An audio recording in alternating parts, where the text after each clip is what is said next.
सब प्रेम से बोलो श्रीमद् भागवत पुराण की जय। राधा कृष्ण भगवान की जय। श्री सुखदेव जी कहते हैं, परीक्षित, व्रज के गोप भगवान श्री कृष्ण के ऐसे अलौकिक कर्म देखकर बड़े आश्चर्य में पड़ गए। उन्हें भगवान की अनंत शक्ति का तो पता था नहीं। वे इकट्ठे होकर आपस में इस प्रकार कहने लगे, इस बालक के ये कर्म बड़े अलौकिक हैं। इसका हमारे जैसे गंवार ग्रामीणों में जन्म लेना तो इसके लिए बड़ी निंदा की बात है। ये भला कैसे उचित हो सकता है? जैसे गजराज कोई कमल उखाड़कर उसे ऊपर उठा ले और धारण करे, वैसे ही इस नन्हे से 7 वर्ष के बालक ने एक ही हाथ से गिरिराज गोवर्धन को उखाड़ लिया और खेल खेल में 7 दिनों तक उठाए रखा। ये साधारण मनुष्य के लिए भला कैसे संभव है? जब ये नन्हा सा बच्चा था, उसमें बड़ी भयंकर राक्षसी पूतना आई और इसने आंखें बंद किए किए ही उसका स्तन तो पिया ही, प्राण भी पी डाले। ठीक वैसे ही जैसे काल शरीर की आयु को निगल जाता है। जिस समय ये केवल 3 महीने का था और छकड़े के नीचे सोकर रो रहा था, उस समय रोते रोते इसने ऐसा पांव उछाला कि उसके ठोकर से वे बड़ा भारी छकड़ा उलटकर गिर ही पड़ा। उस समय तो ये 1 ही वर्ष का था।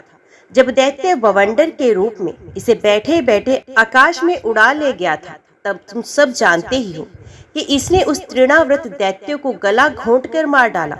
उस दिन की बात तो सभी जानते हैं कि माखन चोरी करने पर यशोदा रानी ने इसे ऊखल से बांध दिया था। ये घुटनों के बल बकैया खींचते खींचते उन दोनों विशाल अर्जुन वृक्षों के बीच में से निकल गया और उन्हें उखाड़ ही डाला। जब ये ग्वाल बाल और बलराम जी के साथ बछड़ों को चराने के लिए वन में गया हुआ था, उस समय इसको मार डालने के लिए एक दैत्य बगुले के रूप में आया और उसने दोनों हाथों से उसके दोनों ठोर पकड़कर उसे तिनके की तरह चीर डाला।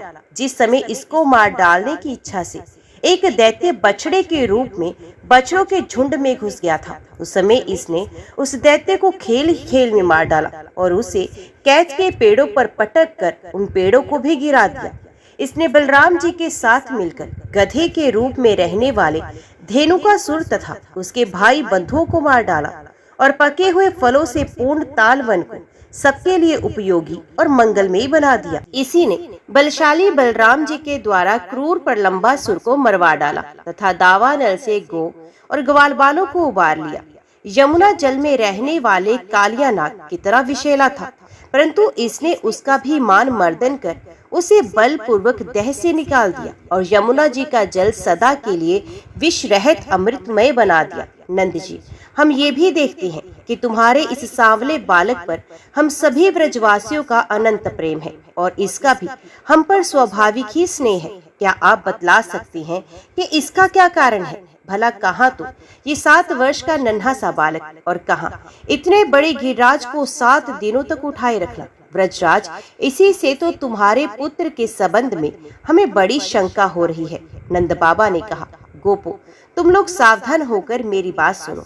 मेरे बालक के विषय में तुम्हारी शंका दूर हो जाए, क्योंकि महर्षि गर्ग ने इस बालक को देखकर इसके विषय में ऐसा ही कहा था। तुम्हारा ये बालक प्रत्येक युग में शरीर ग्रहण करता है। विभिन्न युग में इसने श्वेत, रक्त और पीत ये भिन्न भिन्न रंग स्वीकार किए थे। इस बार कृष्ण वर्ण हुआ है। नंद जी, ये तुम्हारा पुत्र पहले कहीं वसुदेव के घर भी पैदा हुआ था, इसलिए इस रहस्य को जानने वाले लोग इसका नाम श्रीमान वासुदेव है ऐसा कहते हैं। तुम्हारे पुत्र के गुण और कर्मों के अनुरूप और भी बहुत से नाम हैं तथा बहुत से रूप। मैं तो उन नामों को जानता हूँ, परंतु संसार के साधारण लोग नहीं जानते। ये तुम लोगों का परम कल्याण करेगा। समस्त गोप और गौओं को ये बहुत ही आनंदित करेगा। इसकी सहायता से तुम लोग बड़ी बड़ी विपत्तियों को बड़ी सुगमता से पार कर लोगे। ब्रजराज, पूर्व काल में एक बार पृथ्वी में कोई राजा नहीं रह गया था। डाकुओं ने चोरों और लूट खुसोट मचा रखी थी। तब तुम्हारे इसी पुत्र ने सज्जन पुरुषों की रक्षा की और इससे बल पाकर उन लोगों ने लुटेरों पर विजय प्राप्त की। नंद बाबा, जो तुम्हारे इस सांवले शिशु से प्रेम करते हैं वे बड़े भाग्यवान हैं। जैसे विष्णु भगवान के कर कमलों की छत्र छाया में रहने वाले देवताओं को असुर नहीं जीत सकते, वैसे ही इससे प्रेम करने वालों को बाहरी या भीतरी किसी भी प्रकार के शत्रु नहीं जीत सकते। नंद जी, चाहे जिस दृष्टि से देखे, गुण से, ऐश्वर्य से, सौंदर्य से, कीर्ति और प्रभाव से, तुम्हारा बालक स्वयं भगवान नारायण के ही समान है। अतः इस बालक के अलौकिक कार्यों को देखकर आश्चर्य नहीं करना चाहिए। गोपो, मुझे स्वयं गर्गाचार्य जी ये आदेश देकर अपने घर चले गए। तब से मैं अलौकिक और परम सुखद कर्म करने वाले इस बालक को भगवान नारायण का ही अंश मानता हूँ। जब व्रजवासियों ने नंद बाबा के मुख से गर्ग जी की ये बात सुनी, तब उनका विस्मय जाता रहा, क्योंकि अब वे अमित तेजस्वी श्री कृष्ण के प्रभाव को पूर्ण रूप से देख और सुन चुके थे। आनंद में भरकर उन्होंने नंद बाबा और श्री कृष्ण की भूरी भूरी प्रशंसा की। जिस समय अपना यज्ञ भंग हो जाने के कारण इंद्र क्रोध के मारे आग बबूला हो गए थे और मूसलाधार वर्षा करने लगे थे, उस समय वज्रपात, ओलों की बौछार और प्रचंड आंधी से स्त्री, पशु तथा ग्वाले अत्यंत पीड़ित हो गए थे। अपनी शरण में रहने वाले व्रजवासियों की ये दशा देखकर भगवान का हृदय करुणा से भराया, परंतु फिर एक नई लीला करने के विचार से वे तुरंत ही मुस्कुराने लगे। जैसे कोई नन्हा सा निर्बल बालक खेल ही खेल में बरसाती छत्ते का पुष्प उखाड़ ले, वैसे ही उन्होंने एक हाथ से गिरिराज गोवर्धन को उखाड़कर धारण कर लिया और सारे व्रज की रक्षा की। इंद्र का मद चूर करने वाले वे ही भगवान गोविंद हम पर प्रसन्न हो। परीक्षित, जब भगवान श्री कृष्ण गिरिराज गोवर्धन को धारण करके मूसलधार वर्षा से ब्रज को बचा लिया, तब उनके पास गोलोक से कामधेनु और स्वर्ग से देवराज इंद्र आए। भगवान का तिरस्कार करने के कारण इंद्र बहुत ही लज्जित थे, इसलिए उन्होंने एकांत स्थान में भगवान के पास जाकर अपने सूर्य के समान तेजस्वी मुकुट से उनके चरणों का स्पर्श किया। परम तेजस्वी भगवान श्री कृष्ण का प्रभाव देख सुनकर इंद्र का ये घमंड जाता रहा कि मैं ही तीनों लोकों का स्वामी हूँ। अब उन्होंने हाथ जोड़कर उनकी स्तुति की। इंद्र ने कहा, भगवान, आपका स्वरूप परम शांत, ज्ञान में रजोगुण तथा तमोगुण से है एवं विशुद्ध, अप्राकृतिक, सत्वमय है। ये गुणों के प्रवाह रूप से प्रतीत होने वाला प्रपंच केवल माया में है, क्योंकि आपका स्वरूप ना जानने के कारण ही आप में इसकी प्रतीति होती है। जब आपका संबंध अज्ञान और उसके कारण प्रतीत होने वाले देह आदि से है ही नहीं, फिर उन देह आदि की प्राप्ति के कारण तथा उन्हीं से होने वाले लोभ, क्रोध आदि दोष तो आप में हो ही कैसे सकते हैं। प्रभु, इन दोषों का होना तो अज्ञान का लक्षण है। इस प्रकार यद्यपि अज्ञान और उससे होने वाले जगत से आपका कोई संबंध नहीं, फिर भी धर्म की रक्षा और दुष्टों का दमन करने के लिए आप अवतार ग्रहण करते हैं और निग्रह अनुग्रह भी करते हैं। अब जगत के पिता, गुरु और स्वामी है। अब जगत का नियंत्रण करने के लिए दंड धारण किए हुए दुस्तर काल है। आप अपने भक्तों की लालसा पूर्ण करने के लिए स्वच्छंदता से लीला शरीर प्रकट करती हैं, और जो लोग आपकी तरह अपने को ईश्वर मान बैठते हैं, उनका मान मर्दन करते हुए अनेकों प्रकार की लीलाएं करते हैं।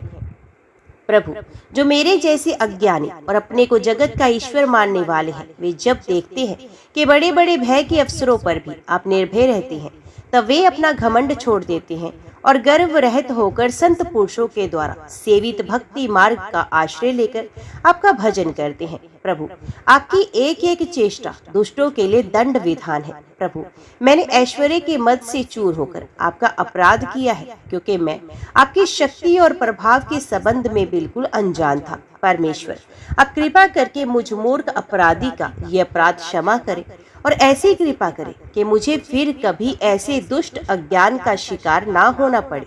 स्वयं प्रकाश, इंद्रियातीत परमात्मन, आपका ये अवतार इसलिए हुआ है कि जो असुर सेनापति केवल अपना पेट पालने में ही लगे रहे हैं और पृथ्वी के लिए बड़े भारी भार के कारण बन रहे हैं, उनका वध करके उन्हें मोक्ष दिया जाए और आपके चरणों के सेवक हैं, आज्ञाकारी भक्तजन है, उनका अभ्युदय हो, उनकी रक्षा हो।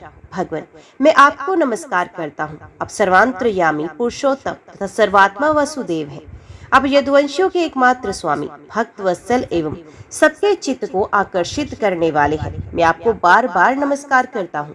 अपने जीवों के समान कर्मवश होकर नहीं, स्वतंत्रता से अपने भक्तों की तथा अपनी इच्छा के अनुसार शरीर स्वीकार किया है। आपका ये शरीर ही विशुद्ध ज्ञान स्वरूप है। अब सब कुछ है, सबके कारण है, सबकी आत्मा है। मैं आपको बार बार नमस्कार करता हूँ। भगवान, मेरे अभिमान का अंत नहीं और मेरा क्रोध भी बहुत ही तीव्र मेरे वश के बाहर है। जब मैंने देखा कि मेरा यज्ञ तो नष्ट कर दिया गया, तब मैंने मूसलाधार वर्षा और आंधी के द्वारा सारे ब्रजमंडल को नष्ट कर देना चाहा। परंतु प्रभु, आपने मुझ पर बहुत ही अनुग्रह किया। मेरी चेष्टा व्यर्थ होने से मेरे घमंड जड़ उखड़ गई। आप मेरे स्वामी हैं, गुरु हैं और मेरी आत्मा है। मैं आपकी शरण में हूँ। जब देवराज इंद्र ने भगवान श्री कृष्ण की इस प्रकार स्तुति की, तब उन्होंने हंसते हुए मेघ के समान गंभीर वाणी से इंद्र को संबोधन करके कहा, इंद्र, तुम ऐश्वर्य और धन संपत्ति के मत से पूरे पूरे मत वाले हो रहे थे, इसलिए तुम पर अनुग्रह करके ही मैंने तुम्हारा यज्ञ भंग किया है। ये इसलिए कि अब तुम मुझे नित्य निरंतर स्मरण रख सको। जो ऐश्वर्य और धन संपत्ति के मत से अंधा हो जाता है, वे ये नहीं देखता कि मैं काल रूप परमेश्वर हाथ में दंड लेकर उसके सर पर सवार हूँ। मैं जिस पर अनुग्रह करना चाहता हूँ उसे ऐश्वर्य भ्रष्ट कर देता हूँ। इंद्र, तुम्हारा मंगल हो। अब तुम अपनी राजधानी अमरावती में जाओ और मेरी आज्ञा का पालन करो। अब कभी घमंड ना करना। नित्य निरंतर मेरी सनिधि का, मेरे संयोग का अनुभव करते रहना और अपने अधिकार के अनुसार उचित रीति से मर्यादा का पालन करना। भगवान इस प्रकार आज्ञा दे ही रहे थे कि मनस्विनी कामधेनु ने अपनी संतानों के साथ गोप वेशधारी परमेश्वर श्री कृष्ण की वंदना की और उनको संबोधित करके कहा, सच्चिदानंद स्वरूप श्री कृष्ण, आप महायोगी योगेश्वर हैं। आप स्वयं विश्व हैं, विश्व के परम कारण हैं, अच्युत हैं, संपूर्ण विश्व के स्वामी। आपको अपने रक्षक के रूप में प्राप्त कर हम स्नात हो गए। अब जगत के स्वामी हैं, परंतु हमारे तो परम पूजनीय आराध्य देव ही हैं। प्रभु, इंद्र त्रिलोकी के इंद्र हुआ करे, परंतु इंद्र तो आप ही हैं। अतः आप ही गो, ब्राह्मण, देवता और साधु जनों की रक्षा के लिए हमारे इंद्र बन जाइए। हम गोए ब्रह्मा जी की प्रेरणा से आपको अपना इंद्र मानकर अभिषेक करेंगे। विश्वात्मन, आपने पृथ्वी का भार उतारने के लिए ही अवतार धारण किया है। भगवान श्री कृष्ण से ऐसा कहकर कामधेनु अपने दूध से और देव माताओं की प्रेरणा से देवराज इंद्र ने ऐरावत की सूंड के द्वारा लाए हुए आकाश गंगा के जल से देव ऋषियों के साथ यदुनाथ श्री कृष्ण का अभिषेक किया और उन्हें गोविंद नाम से संबोधित किया। उस समय वहां नारद, तुम्बरु आदि गंधर्व, विद्याधर, सिद्ध और चरण पहले से ही आ गए थे। वे समस्त संसार के पाप ताप को मिटा देने वाली भगवान के लोक मलाह पर यश गान करने लगे और अप्सराएं आनंद से भरकर नृत्य करने लगे।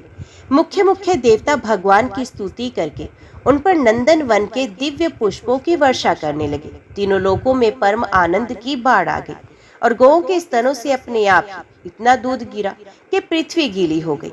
वृक्षों से मधुधारा बहने लगी। बिना जोते बोए पृथ्वी में अनेकों प्रकार की औषधियां, अन्न पैदा हो गए। पर्वतों में छिपे हुए मणिमाणक्य स्वयं ही बाहर निकल आए। श्री कृष्ण का अभिषेक होने पर जो जीव स्वभाव से ही क्रूर है, वे भी वैरहीन हो गए।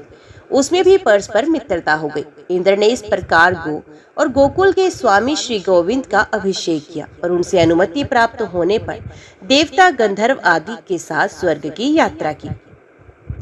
परीक्षित, नंद बाबा ने कार्तिक शुक्ल एकादशी का उपवास किया और भगवान की पूजा की तथा उसी दिन रात में द्वादशी लगने पर स्नान करने के लिए यमुना जल में प्रवेश किया। नंद बाबा को ये मालूम नहीं था कि ये असुरों की बेला है, इसलिए वे रात के समय ही यमुना जल में घुस गए। उस समय वरुण के सेवक एक असुर ने उन्हें पकड़ लिया और वे अपने स्वामी के पास ले गया। नंद बाबा के खो जाने से ब्रज के सारे गोप, श्री कृष्ण, अभी तुम ही अपने पिता को ला सकते हो। बलराम, अब तुम्हारा ही भरोसा है।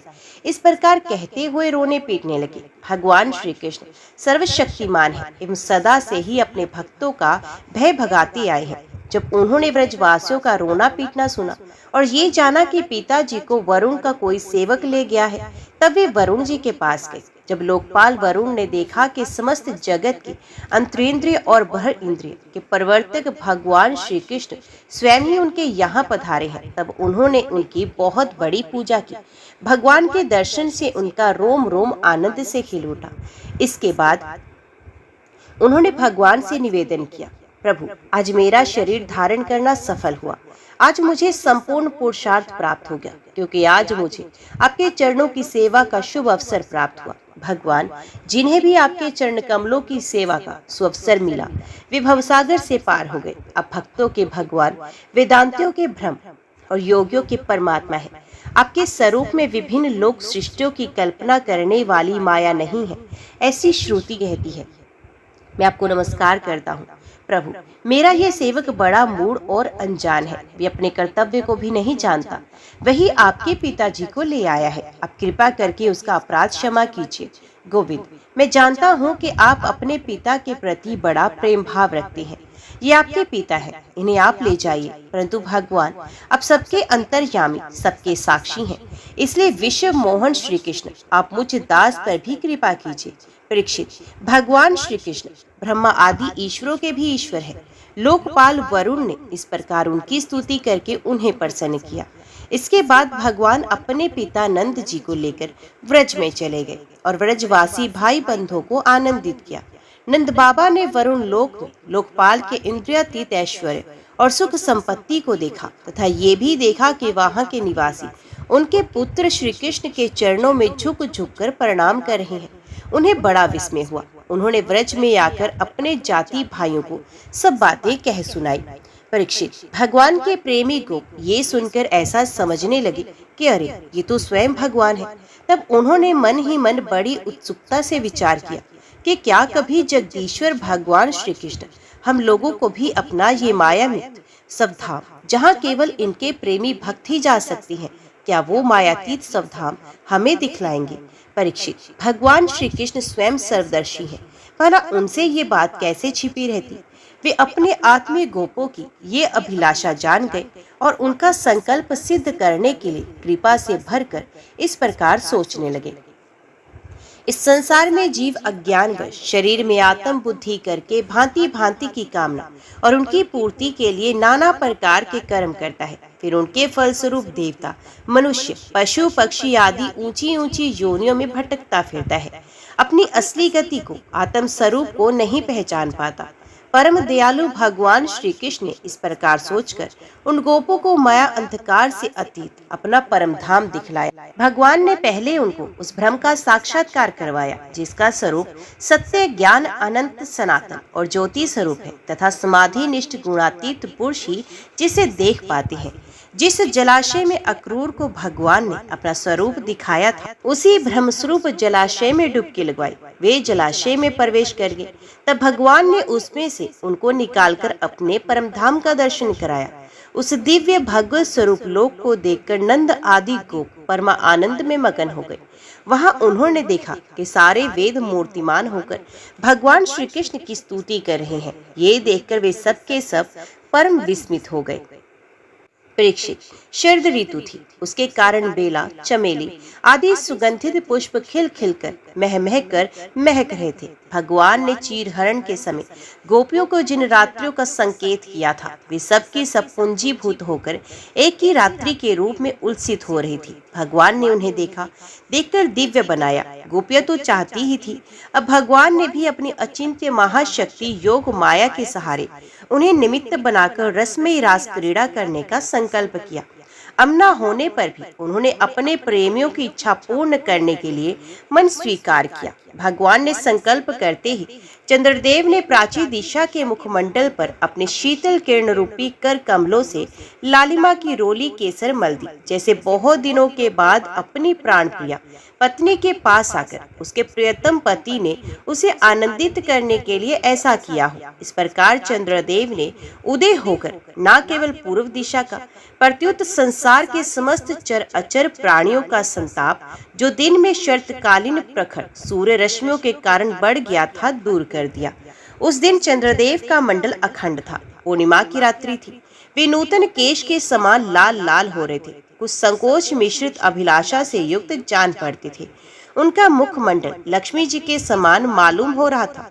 उनकी कोमल किरणों से सारा वन अनुराग के रंग में रंग गया था।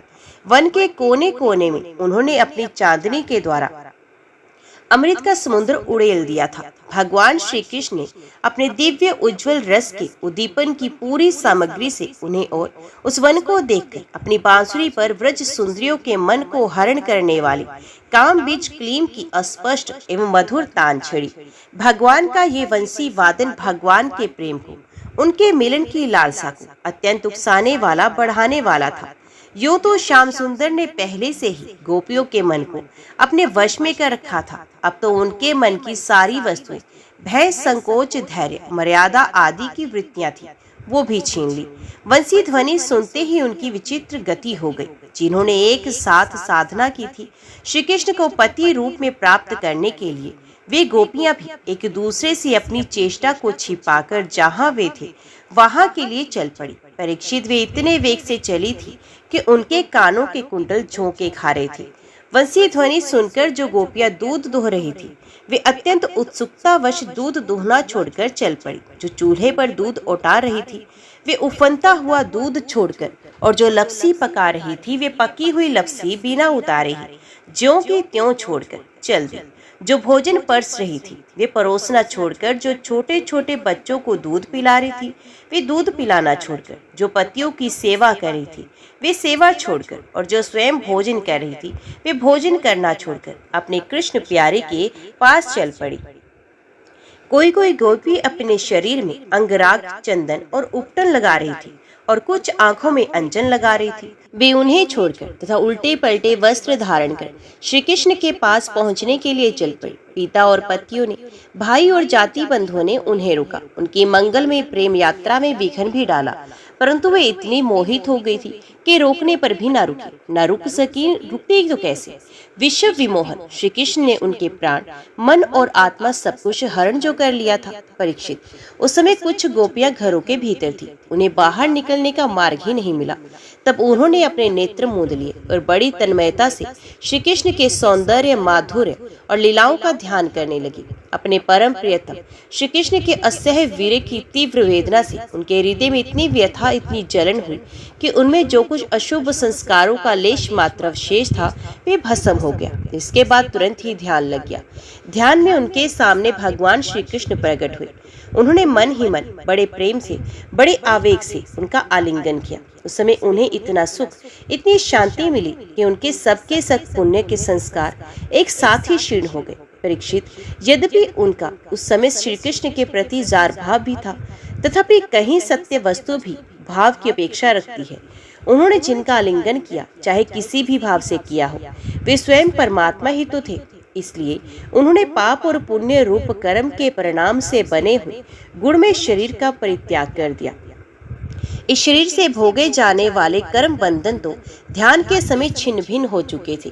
राजा परीक्षित ने पूछा, भगवान, गोपियां तो भगवान श्री कृष्ण को केवल अपना परम प्रियतम ही मानती थी, उनका उसमें भ्रम भाव भी नहीं था। इस प्रकार उनकी दृष्टि प्राकृतिक गुणों में ही आसक्त देखती है।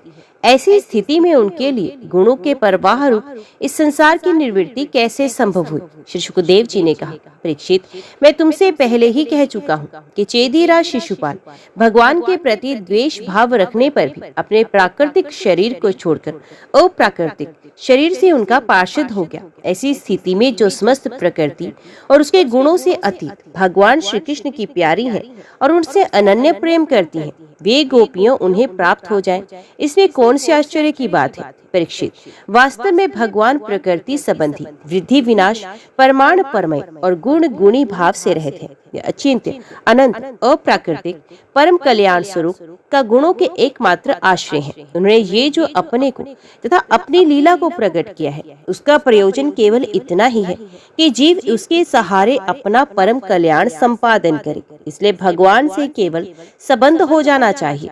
वे संबंध चाहे जैसा हो, काम का हो, क्रोध का हो या भय का हो, स्नेह, नातेदारी या सौहार्द का हो, चाहे जिस भाव से भगवान में नित्य निरंतर अपनी वृत्तियां जोड़ दी जाए, ये भगवान से ही जुड़ती हैं। इसलिए वृत्तियां भगवानमय हो जाती हैं और उस जीव को भगवान की ही प्राप्ति होती है। परीक्षित, तुम्हारे जैसी परम भागवत भगवान का रहस्य जानने वाले भक्तों को श्री कृष्ण के संबंध में ऐसा संदेह नहीं करना चाहिए। योगेश्वरों के भी ईश्वर और जन्मा भगवान के लिए भी ये कोई आश्चर्य की बात है। अरे उनके संकल्प मात्र से, भौहों के इशारे से सारे जगत का परम कल्याण हो सकता है। जब भगवान श्री कृष्ण ने देखा कि व्रज की अनुपम विभूतियां, गोपियां मेरे बिल्कुल पास आ गई हैं, तब उन्होंने अपनी विनोद भरी वाक चातुरी से उन्हें मोहित करते हुए कहा, क्यों ना हो, भूत भविष्य और वर्तमान काल के जितने वक्ता हैं, उसमें वे ही तो सर्वश्रेष्ठ हैं। भगवान श्री कृष्ण ने कहा, महाभाग्यवती गोपियों, तुम्हारा स्वागत है। बताओ, तुम्हें प्रसन्न करने के लिए मैं कौन सा काम करूं? ब्रज में तो सब कुशल मंगल है ना? कहो, इस समय यहाँ आने की क्या आवश्यकता पड़ गई? सुंदरी गोपियों, रात का समय है। ये समय भी वे स्वयं ही बड़ा भयावना होता है और इसमें बड़े बड़े भयावने जीव जंतु इधर उधर घूमते हैं। अतः तुम सब तुरंत व्रज में लौट जाओ।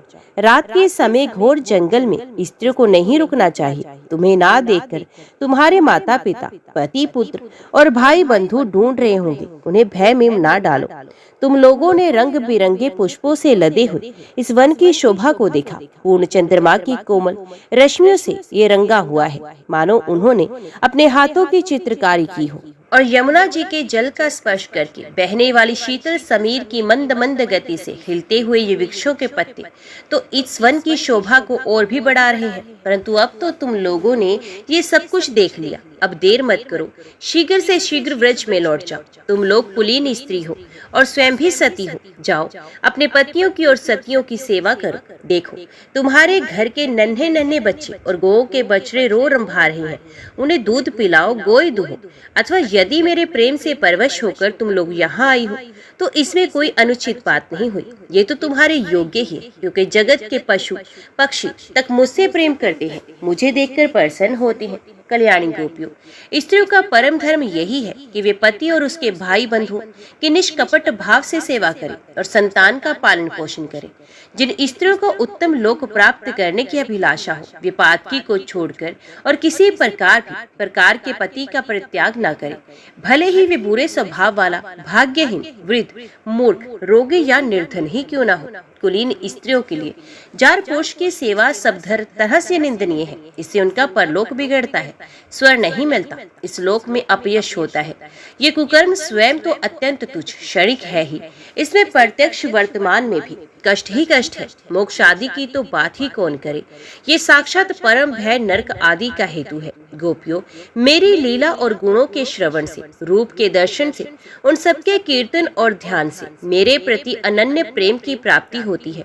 वैसे प्रेम की प्राप्ति पास रहने से नहीं होती, इसलिए तुम लोग अभी अपने अपने घर लौट जाओ। भगवान श्री कृष्ण का ये अप्रिय भाषण सुनकर गोपियां उदास और खिन्न हो गई। उनकी आशा टूट गई। वे चिंता के अथाह एवं अपार समुद्र में डूबने और उतरने लगी। उनके बिंबा फल के समान लाल लाल अधर शोक के कारण चलने वाली लंबी और गर्म सांस से सूख गई। उन्होंने अपने मुंह नीचे की ओर लटका लिए। वे पैर के नखों से धरती कुरेदने लगी। नेत्रों से दुख के आंसू बह बहकर काजल के साथ वक्ष स्थल पर पहुंचने और वहां लगी केसर को धोने लगे। उनका हृदय दुख से इतना भर गया कि वे कुछ बोल ना सकी, चुपचाप खड़ी रह गई। गोपियों ने अपने प्यारे श्याम सुंदर के लिए सारी कामनाएं, सारे भोग छोड़ दिए थे। श्री कृष्ण में उनका अनन्य अनुराग, परम प्रेम था। जब उन्होंने अपने प्रियतम श्री कृष्ण की निष्ठुरता से भरी बात सुनी, जो बड़ी ही अप्रिय सी मालूम हो रही थी, तब उन्हें बड़ा दुख हुआ। आंखें रोते रोते लाल हो गई, आंसुओं के मारे रूंध गई। उन्होंने धीरज धारण करके अपनी आंखों के आंसू पोंछे और फिर प्रणय प्रकोप के कारण वे गदगद वाणी से कहने लगी, प्यारे श्री कृष्ण, तुम घट घट के व्यापी हो, हमारे हृदय की बात जानते हो। तुम्हें इस प्रकार निष्ठुरता भरे वचन नहीं कहने चाहिए।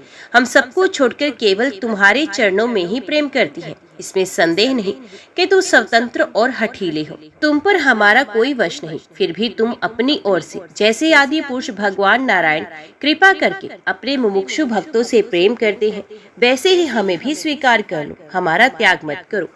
प्यारे श्याम सुंदर, तुम सब धर्मों का रहस्य जानते हो। तुम्हारा ये कहना कि अपने पति, पुत्र और भाई बंधुओं की सेवा करना ही स्त्रियों का सब धर्म है, ये ठीक है, परंतु इस उपदेश के अनुसार हमें तुम्हारी ही सेवा करनी चाहिए, क्योंकि तुम ही सब उपदेशों के पद हो, साक्षात भगवान हो। तुम ही समस्त शरीरधारियों के सुहृद हो, आत्मा हो, परम प्रियतम हो, आत्मज्ञान में निपुण महापुरुष तुमसे ही प्रेम करते हैं, क्योंकि तुम नित्य प्रिय एवं अपने ही आत्मा हो। अनित्य एवं दुखद पति पुत्रादि से क्या प्रयोजन परमेश्वर, इसलिए हम पर प्रसन्न हो कृपा करो। कमल नयन, चिरकाल से तुम्हारे प्रति पाली पोसी आशाभिलाषा की लहलहाती लता का छेदन मत करो। मनमोहन, अब तक हमारा चित्त घर के काम धंधों में लगता था, इसी से हमारे हाथ भी उसमें रमे हुए थे, परंतु तुमने हमारे देखते देखते हमारा वे चित्त लूट लिया। इसमें तुम्हें कोई कठिनाई भी नहीं उठानी पड़ी। तुम तो सुख स्वरूप होना, परंतु अब तो तुम्हारी गतिमति निराली ही हो गई है। हमारे ये पैर तुम्हारे चरण कमलों को छोड़कर एक पग भी हटने के लिए तैयार नहीं हट रहे हैं। फिर हम व्रज में कैसे जाएं? और यदि वे जाएं भी तो क्या करें? प्राणवल्लभ, हमारे प्यारे सखा, तुम्हारी मंद मंद मधुर मुस्कान, प्रेम भरी चितवन और मनोहर संगीत ने हमारे हृदय में तुम्हारे प्रेम और मिलन की आग धक्का दी है। उसे तुम अपने अधरों की रसधार से बुझा दो, नहीं तो प्रियतम, हम सच कहती हैं, तुम्हारी वीरे व्यथा की आग से हम अपने अपने शरीर जला लेंगे और ध्यान के द्वारा तुम्हारे चरण कमलों को प्राप्त करेंगे। प्यारे कमल नयन, तो वनवासियों के प्यारे और वे भी तुमसे बहुत प्रेम करते हैं, इससे प्राय तुम उन्हीं के पास रहती हो। यहाँ तक कि तुम्हारे जिन चरण कमलों की सेवा का अवसर स्वयं लक्ष्मी जी को कभी कभी ही मिलता है, उन्हीं चरणों का स्पर्श हमें प्राप्त हुआ। जिस दिन ये सौभाग्य हमें मिला, तुमने हमें स्वीकार करके आनंदित दिया।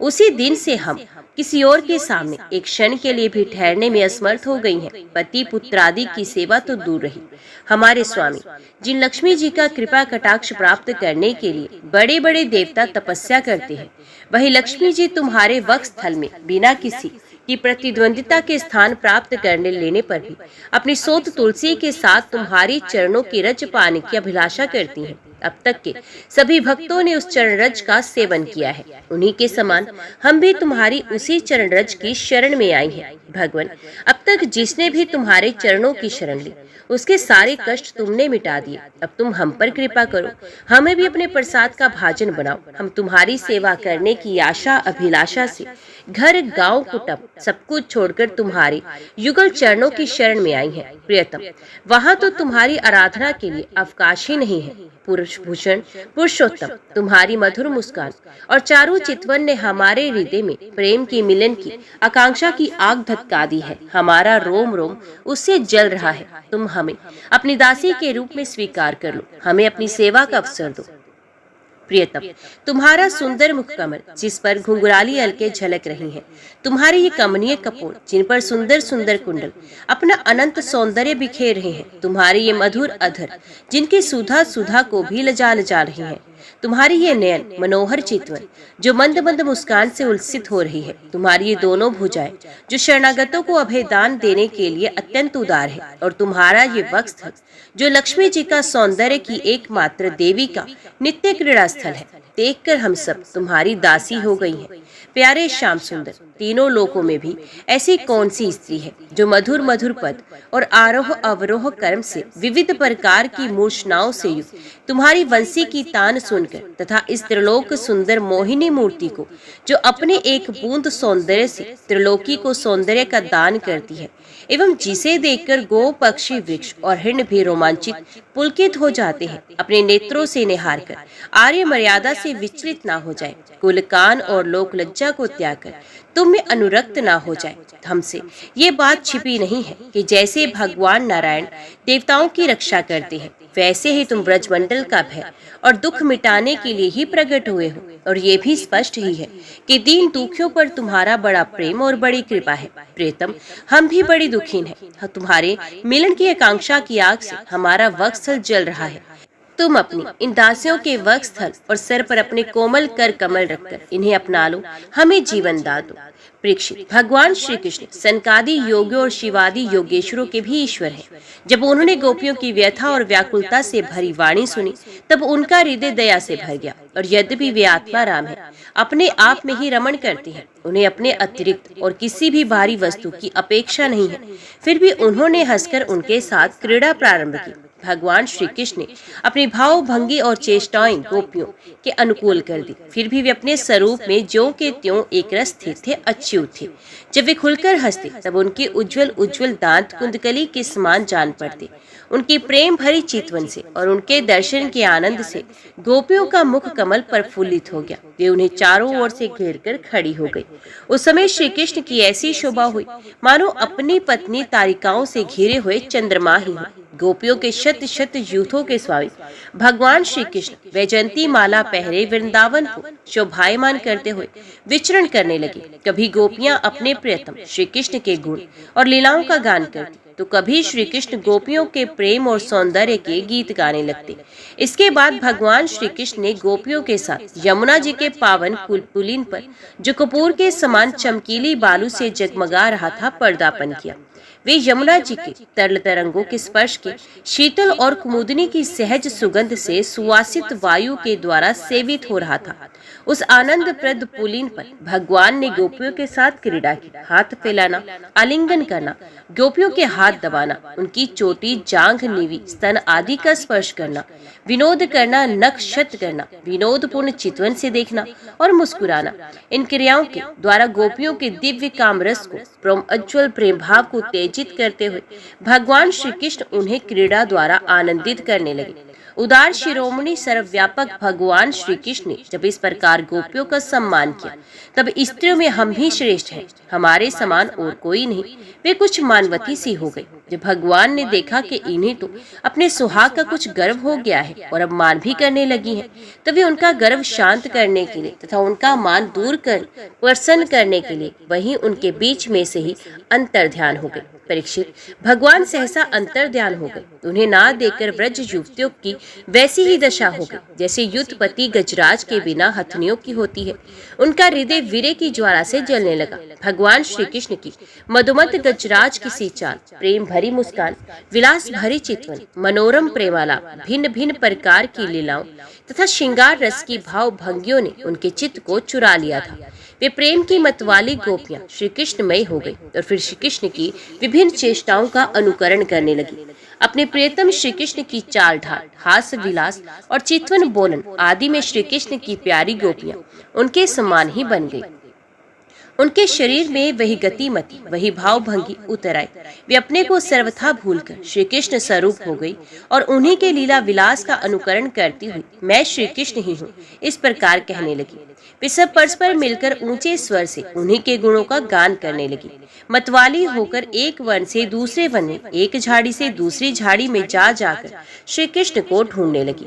भगवान श्री कृष्ण कहीं दूर थोड़े ही गए थे। वे तो समस्त जड़ चेतन पदार्थों में तथा उनके बाहर भी आकाश के समान एक रस स्थित भी हैं। वे वहीं थे, उन्हीं में थे, परंतु उन्हें ना देखकर गोपियां वनस्पतियों से, पेड़ पौधों से उनका पता पूछने लगी। हे पीपल, हे पाकर, हे बरगद, नंद नंदन श्याम सुंदर, अपनी प्रेम भरी मुस्कान और चितवन से हमारा मन चुराकर चले गए हैं। क्या तुम लोगों ने उन्हें देखा है?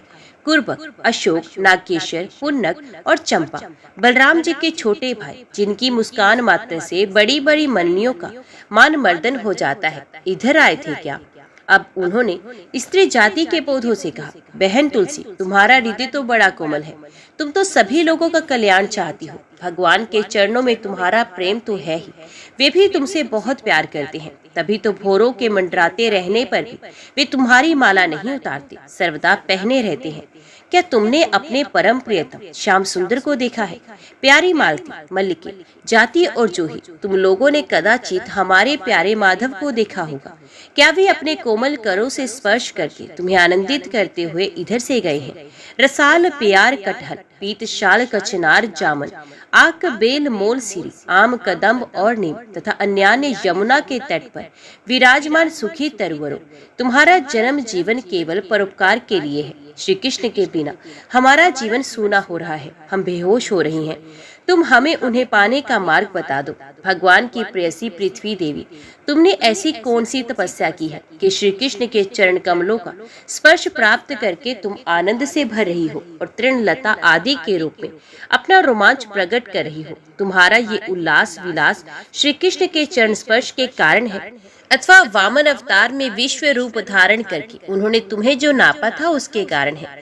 कहीं उनसे भी पहले वराह भगवान के अंग संग के कारण तो तुम्हारी ये दशा नहीं हो रही है? अरे सखी हिरण्यो, हमारे श्याम सुंदर के अंग संग से सुषमा सौंदर्य की धारा बहती रहती है। वे कहीं अपनी प्राण प्रिया के साथ तुम्हारे नयनों को परमानंद का दान करते हुए इधर से तो नहीं गए हैं? देखो देखो, यहाँ कुलपति श्री कृष्ण की कुंदकली की माला की मनोहर गंध आ रही है, जो उनके परम प्रेयसी के अंग संग से लगे हुए कुंच कुंकुम से अनुरंजित रहती है। तरुवरों, उनकी माला की तुलसी में ऐसी सुगंध है कि उसकी गंध के लोभी मत वाले भोरे प्रत्येक क्षण उस पर मंडराते रहते हैं। उनके एक हाथ में लीला कमल होगा और दूसरा हाथ अपनी प्रेयसी के कंधे पर रखे होंगे। हमारे प्यारे श्याम सुंदर इधर से विचरते हुए अवश्य गए होंगे। जान पड़ता है तुम लोग उन्हें प्रणाम करने के लिए ही झुके हो, परंतु उन्होंने अपनी प्रेम भरी चितवन से भी तुम्हारी वंदना का अभिनंदन किया है या नहीं?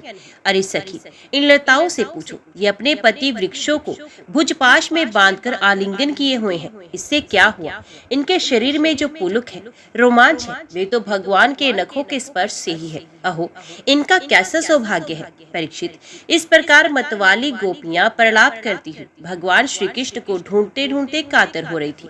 अब और भी गाढ़ आवेश हो जाने के कारण वे भगन मन्य होकर भगवान की विभिन्न लीलाओं का अनुकरण करने लगी। एक पूतना बन गई तो दूसरे श्री कृष्ण बनकर उसका स्तन पीने लगी। कोई बछड़ा बन गई तो किसी ने बाल कृष्ण बनकर रोते हुए उसे पैर की ठोकर मारकर उलट दिया। कोई सखी बाल कृष्ण बनकर बैठ गई तो कोई तृणव्रत दैत्य का रूप धारण कर उसे ले गए। कोई गोपी पांव घसीट घसीट कर घुटनों के बल बकैया चलने लगी और उस समय उसके पायजे पे रुन झुन बेलने लगी। एक बनी कृष्ण तो दूसरी बलराम और बहुत सी गोपियां ग्वाल बालों के रूप में होगी। एक गोपी बन गई वत्तासुर और दूसरी बन गई बकासुर। तब तो गोपियों ने अलग अलग श्री कृष्ण बनकर वत्तासुर और बकासुर बनी हुई गोपियों को मारने की लीला की। जैसे श्री कृष्ण वन में करते थे, वैसे ही एक गोपी बांसुरी बजा बजाकर दूर गए हुए पशुओं को बुलाने का खेल खेलने लगी। तब दूसरी गोपियां वाह वाह करके उसकी प्रशंसा करने लगी। एक गोपी अपने को श्री कृष्ण समझकर दूसरी सखरी के गले में बाहर डालकर चलती और गोपियों से कहने लगती, मित्रों, मैं श्री कृष्ण हूँ, तुम लोग मेरी ये मनोहर चाल देखो। कोई गोपी श्री कृष्ण बनकर कहती, अरे ब्रजवासियों, तुम आधी पानी से मत डरो, मैंने उससे बचने का उपाय निकाल लिया है। ऐसा कहकर गोवर्धन उठाकर ऊपर तान लेती। परीक्षित, एक गो बनी कालियानाग तो दूसरी श्री कृष्ण बनकर उसके सर पर पैर रखकर चढ़ी और बोलने लगी, रे दुष्ट सांप, तू यहाँ से चला जा, मैं दुष्टों का दमन करने के लिए ही उत्पन्न हुआ हूँ। इतने में ही एक गोपी बोली, अरे ग्वालों देखो, वन में बड़ी भयंकर आग लगी है, तुम लोग जल्दी से जल्दी अपनी आंखें मूंद लो, मैं अनायास ही तुम लोगों की रक्षा कर लूंगा। एक गोपी यशोदा बनी तो दूसरी बनी श्री कृष्ण। यशोदा ने फूलों की माला से श्री कृष्ण को उखल में बांध दिया। अब वे श्री कृष्ण बनी हुई सुंदरी गोपी हाथों में मुंह ढककर भय की नकल करने लगी। परीक्षित, इस प्रकार लीला करते करते गोपियां वृंदावन के वृक्ष और लता आदि से फिर भी श्री कृष्ण का पता पूछने लगी। इसी समय उन्होंने एक स्थान पर भगवान के चरण चिन्ह देखे। वे आपस में कहने लगी, अवश्य ही ये चरण चिन्ह उदार शिरोमणि नंद नंदन श्याम सुंदर की है, क्योंकि इनमें ध्वजा, कमल, व्रज, अंकुश और जो आदि के चिन्ह स्पष्ट ही दिख रहे हैं। उन चरण चिन्हों के द्वारा व्रज वल्लभ भगवान को ढूंढती हुई गोपियां आगे बढ़ी। तब उन्हें श्री कृष्ण के साथ किसी व्रज युवती के भी चरण चिन्ह दिख पड़े। उन्हें देखकर वे व्याकुल हो गई और आपस में कहने लगी, जैसे हथनी अपने प्रियतम गजरात के साथ गई हो, वैसे ही नंद नंदन श्याम सुंदर के साथ उनके कंधे पर हाथ रखकर चलने वाली किस बड़भागिनी की ये चरण चिन्ह है। अवश्य ही सर्वशक्तिमान भगवान श्री कृष्ण की आराधिका होगी। इसलिए इस पर प्रसन्न होकर हमारे प्राण प्रिय श्याम सुंदर ने हमें छोड़ दिया है और इसे एकांत में ले गए हैं। प्यारी सखियों, भगवान श्री कृष्ण अपने चरण कमल से जिस रज का स्पर्श कर देते हैं वे धन्य हो जाती है। उसके अहोभाग्य है, क्योंकि ब्रह्मा, शंकर और लक्ष्मी आदि भी अपने अशुभ नष्ट करने के लिए उस रज को अपने सर पर धारण करते हैं। अरे सखी, चाहे कुछ भी हो, ये जो सखी हमारे सर्वस्व श्री कृष्ण को एकांत में ले जाकर अकेले ही उनकी अधर सुधा का रस पी रही है। इस गोपी के उभरे हुए चरण चिन्ह तो हमारे हृदय में बड़ा ही शोभ उत्पन्न कर रहे हैं। यहाँ उस गोपी के पैर नहीं दिखाई देते। मालूम होता है यहाँ प्यारे श्याम सुंदर ने देखा होगा कि मेरी प्रेसी के सुकुमार चरण कमलों घास की नोक गड़ती होगी, इसलिए उन्हें उसे अपने कंधे पर चढ़ा लिया होगा। सखियों, यहाँ देखो, प्यारे श्री कृष्ण के चरण चिन्ह अधिक गहरे बालू में धसे हुए हैं।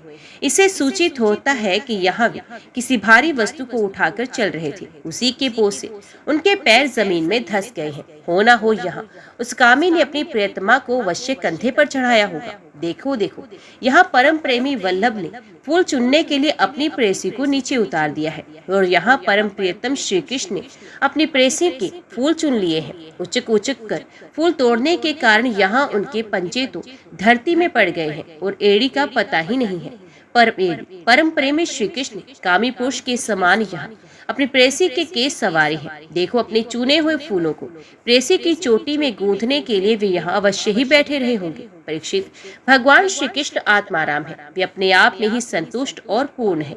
जब वे अखंड है, उनमें दूसरा कोई है ही नहीं, तो उनमें काम की कल्पना कैसे हो सकती है। फिर भी उन्होंने कामियों की दीनता, स्त्री परवशता और स्त्रियों की कुटिलता दिखलाते हुए वहां उस गोपी के साथ एकांत में क्रीड़ा की थी, एक खेल रचा था। इस प्रकार गोपियां मतवाली सी होकर अपनी सुध बुद्ध खोकर एक दूसरे को भगवान श्री कृष्ण के चरण चिन्ह दिखाती हुई वन वन भटक रही थी। इधर भगवान श्री कृष्ण दूसरी गोपियों को वन में छोड़कर जिस सौभाग्यवती गोपी को एकांत में लेके गए थे, उसने समझा कि मैं ही समस्त गोपियों में श्रेष्ठ हूँ, इसलिए तो हमारे प्यारे श्री कृष्ण दूसरी गोपियों को छोड़कर उन्हें इतना चाहती है, केवल मेरा ही मान करते हैं, मुझे ही आदर दे रहे हैं। भगवान श्री कृष्ण ब्रह्मा और शंकर के भी शासक हैं। वे गोपी वन में जाकर अपने प्रेम और सौभाग्य के मत से मतवाली हो गई और उन्हें श्री कृष्ण से कहने लगी, प्यारे, मुझसे अब तो और नहीं चला जाता, मेरे सुकुमार पांव थक गए हैं, अब तुम जहाँ चलना चाहो मुझे अपने कंधे पर चढ़ा कर ले चलो।